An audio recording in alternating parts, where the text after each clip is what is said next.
Alors, je ne sais pas comment je le vois, mais c'est sûr que ça va changer. Et comme l'université risque de changer, parce que il y a à peu près une dizaine d'années, il y a eu l'indépendance des universités, enfin l'autonomie des universités, d'un point de vue financier surtout. Et là, je pense qu'on commence à en payer un peu les pots cassés.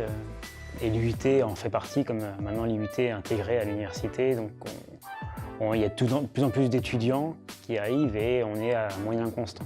Donc forcément, ça va pas tenir.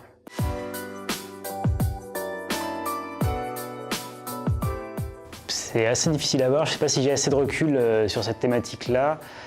Je pense qu'il ne faut pas forcément toujours trop se projeter en se disant ça c'est l'avenir, parce qu'il y a beaucoup de découvertes qui ont été, où on a découvert des phénomènes qui finalement ont eu que peu d'impact, et 30 ans plus tard, ça en a eu beaucoup plus, ou sur le coup on s'est dit c'est génial et en fait c'est tombé dans les oubliettes.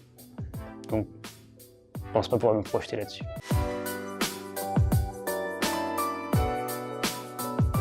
Oui, après il faut, c'est un petit peu comme la bombe atomique.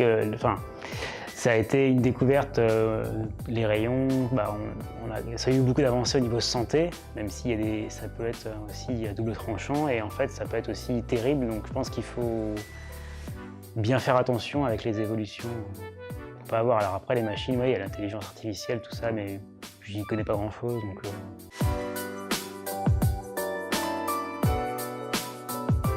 C'est déjà le cas, donc après c'est peut-être aussi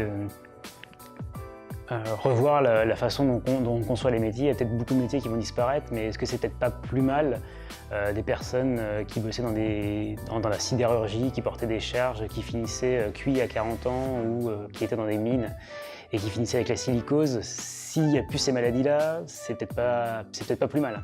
Après, c'est sûr qu'il va falloir qu'on change la façon dont la société fonctionne pour que tout le monde y trouve son compte.